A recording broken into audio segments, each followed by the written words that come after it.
back for second quarter lessons. This quarter, we will talk about polynomials, polynomial functions, polynomial equations, as well as its graph.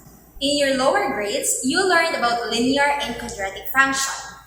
A linear function is a first-degree polynomial function defined by f of x is equal to mx plus b, where m and b are real numbers.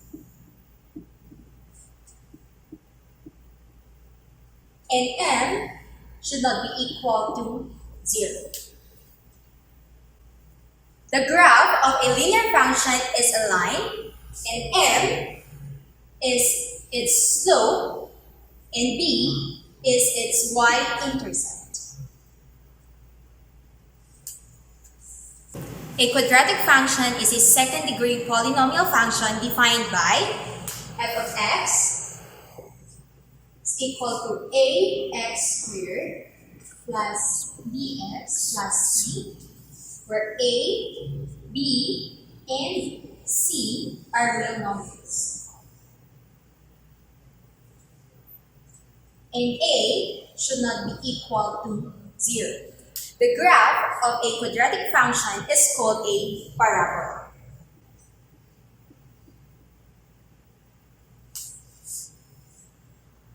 A polynomial function of degree n in one variable is a function in the form of f of x is equal to a sub n times x raised to n plus a sub n minus 1 times x raised to n minus 1 plus a sub n minus 2 times x raised to n minus 2 plus, so you have a sub 2 times x raised to 2 plus a sub 1 times x plus a sub 0.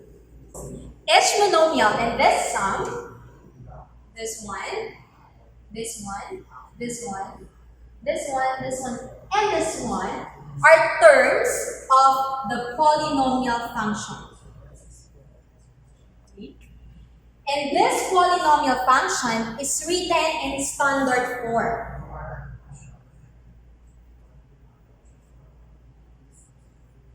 Because the terms are in decreasing powers of x. So, n here is the highest power of x.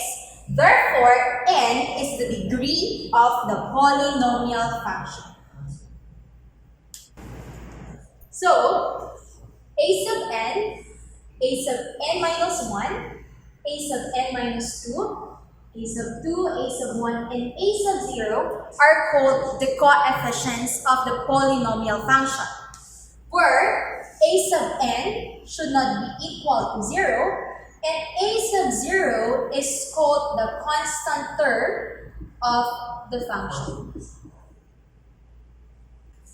So n is a non-negative integer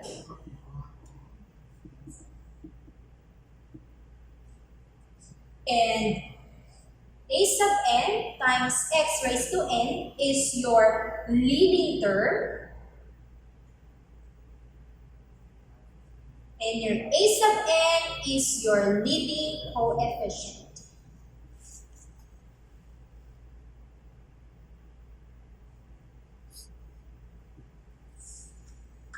Given the definition and properties of a polynomial function, we will now identify if the given is a polynomial or not. Example number 1. We have f of x is equal to 5x raised to 6 minus 8x cubed plus 2.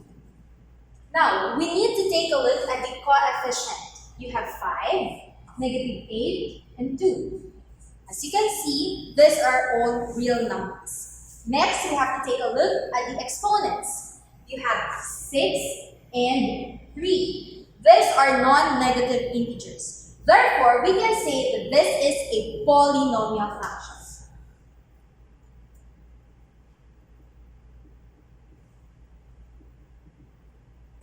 This polynomial function is already in standard form because the terms are already written in descending powers of x, wherein the leading term is 5x raised to 6, your degree is 6, and your constant term is 2.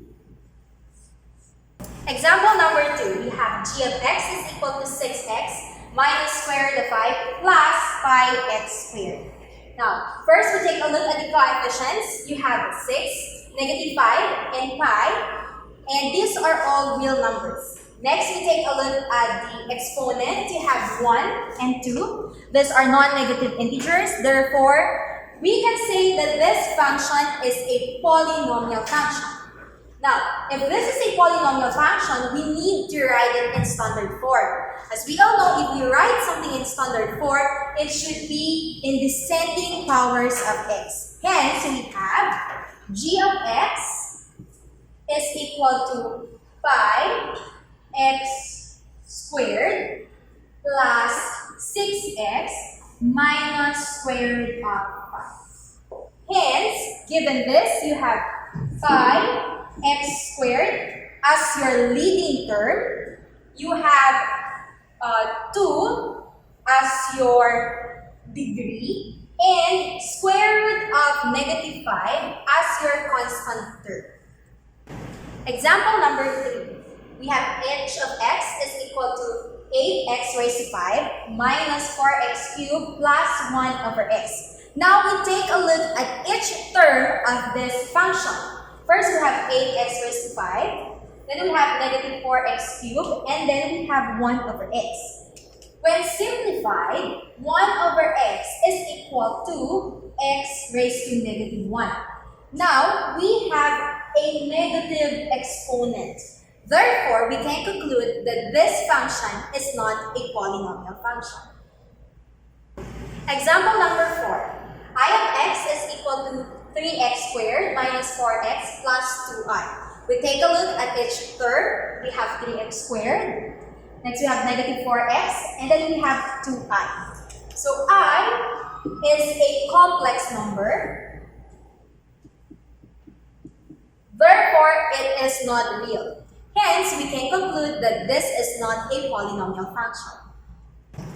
Example number 4. We have p of x is equal to x cubed minus x plus square root of x. We take a look at each term. We have x cubed, we have negative x, and we have square root of x. Square root of x is equal to x raised to 1/2. So 1/2 is not an integer. Therefore, we can say that this is not a polynomial function.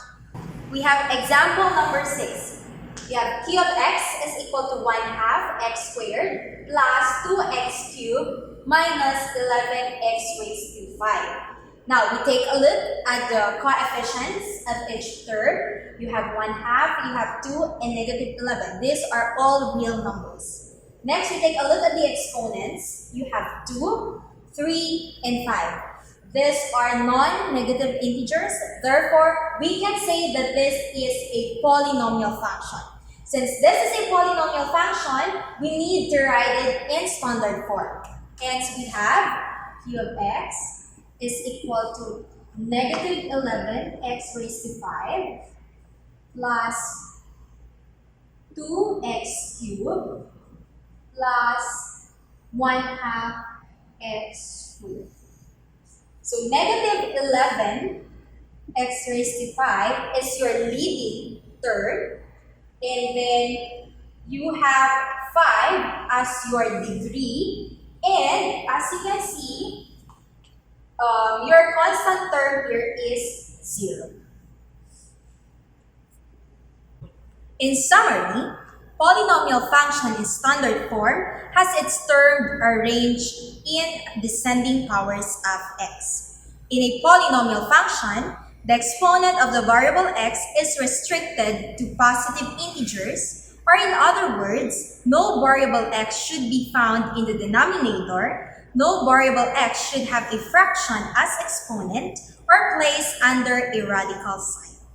In a polynomial function, coefficients are restricted to real numbers. the complex number I is not a real number. Now we will talk about evaluating a polynomial function. To evaluate a polynomial function means to get the exact value of a function given a certain value of x. We do this by direct substitution. That is, we substitute the value of x and calculate the exact value of the function. We have example number 1. Evaluate p of x is equal to 2x cubed plus 3x squared plus 5x plus 9, where x is equal to 3. Therefore, through direct substitution, we have x is equal to 3. Therefore, we have p of 3 is equal to 2 times 3 cubed plus 3 times 3 squared plus 5 times 3 plus 9. So you have 2 times 27 plus 3 times 9 plus 15 plus 10. So we have 54 plus 27 plus 24. And this is equal to 105. Therefore, p of 3 is equal to 105. Example number 2.